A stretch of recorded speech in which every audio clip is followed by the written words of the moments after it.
In this video, I am talking about 6 myths about buying silver and gold.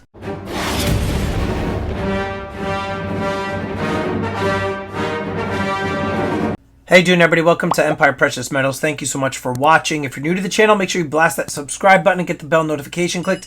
That way you get updated with any new content. Today I am talking about myths as it relates to silver and gold. I had a chance to briefly skim this article, which this is from 2019, but silver and gold doesn't really change in terms of fundamentals. It's been around for thousands and thousands of years and used by mankind. So I wanted to talk about these different myths when it comes to investing in silver and gold. Curious if any of these are going to be accurate, if they are just a bunch of BS. And this is from a website called Go Banking Rates. All right, let's see.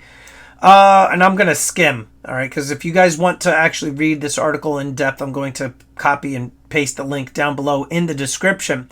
All right, so but before you invest, I'm skimming this, okay? Before you invest, separate fact from fiction by learning the biggest marketplace myths about investing in gold and silver. Now, most likely, my guess is that this is going to be talking about buying stocks and funds and things like that. Not so much physical silver and gold. Pardon me. All right, so here, gold and stocks are inversely correlated. One of the biggest myths about investing in gold is that when stocks go up, gold goes down and vice versa. We hear this a lot. I've said this many times on my channel. Like many myths, there is some truth to this. When stocks sell off dramatically, gold typically pops up, but overall, there's not a direct correlation. When you look at different charts, you will see when there is an essential plunge of stock price when it comes to the Dow, you will see gold shoot up, but eventually things kind of level out. But I guess that's what they're talking about here. In 93, for example, stocks were up 9.94%. Gold was up by 17.35%. 2000 stocks were down 9%. Gold was down 6%. All right. We're seeing here, too, when you're looking, stocks are up 10 and gold is up 17. Stocks down 9, gold down 6. It seems like gold has the higher upswing potential and more of a safety measure when it comes to the dropping in price. All right, so gold, number 2, gold goes up when inflation rises. One of the main reasons that investors buy gold is an inflation hedge. We've heard this many times within the stacking niche. The problem is that this is far from an exact correlation. In many cases, ancillary effects contribute to a rise in the price of gold when inflation is also rising. From 1980 to 89, for example, inflation rose about 64%. Gold lost nearly 1/3 of its value during that decade. Gold does historically protect against sharp inflation spikes, which we know is not true, though, when we just had this major inflation spike that we are seeing today. But the long, slow grind upward of inflation is better protected by investments such as treasury inflation, protected securities, aka TIPS. All right. There are some flaws when people say it's a hedge against inflation. You typically would see this when it comes to like slow increasing inflation rates like 2%, which tends to be the yearly average inflation rate. However, now we are seeing that inflation is at insane highs. Number 3, gold is a solid long-term investment. All right, because this is one of the things that I believe to be true. Many gold brokers will tell you that gold is a better investment than stocks or bonds, but the historical record doesn't bear that out. Although gold prices are subject to spikes when there are shocks in the economic system, such as major stock market sell-offs, over the long term, gold has been beaten significantly as an investment. I've talked about this. We know that gold is more of a savings vehicle. You can use the word investment loosely when it comes to silver and gold, in that you are putting your money into silver and gold and hoping that in the future that it actually grows in terms of value. This will typically happen because you'll see that the dollar loses its value, and that therefore makes silver and gold go up in price. Since 1980, gold has provided a compound annual return of 3.2%. Stocks have returned 11.4%, whereas government bonds have gained 5.5%. So this is something like that guru Dave Ramsey that I've talked about before on this channel would absolutely love. So here's another website that essentially is saying that gold is not a good long-term investment. All right, let's see. Let's see what else they've got here. Myths about silver. All right, from scarcity of silver to whether or not it can be used to fund a retirement account. All right, silver is priced in relation to its scarcity to gold. Supply and demand play an important role in the pricing of all assets, including gold and silver, but supply and demand are clearly not the only factors when it comes to the relation of gold and silver prices. As of April of 2018, the silver price per ounce was $16.43. Man, right now, what are we at, like 24 and change?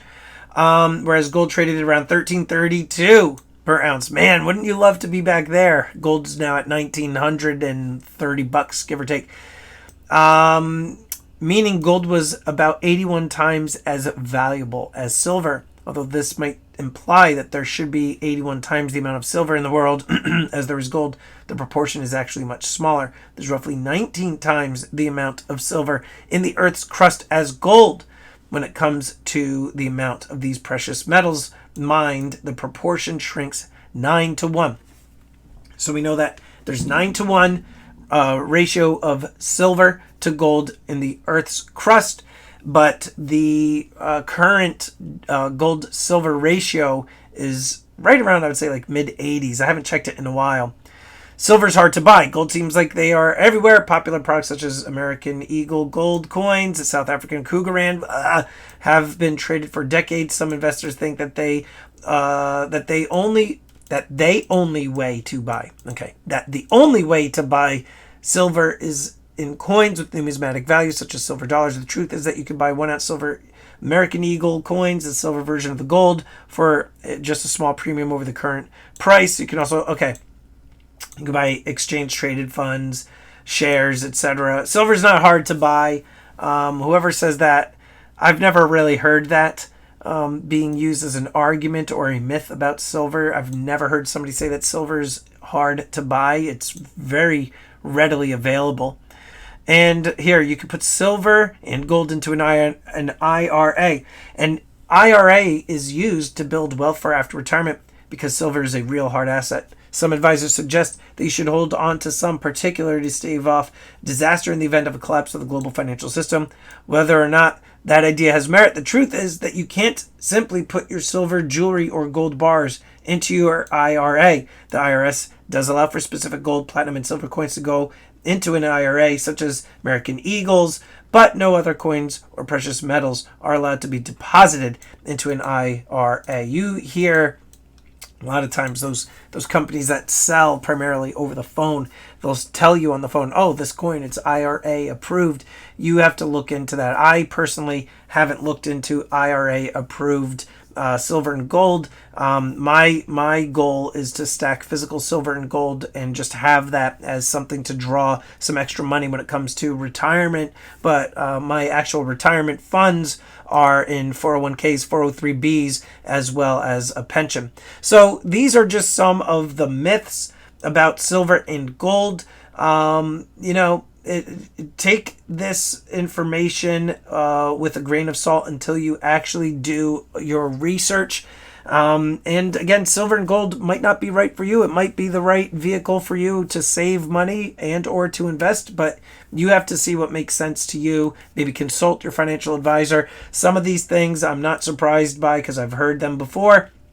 When it comes to, gold as a solid long-term investment, I've heard that it's not.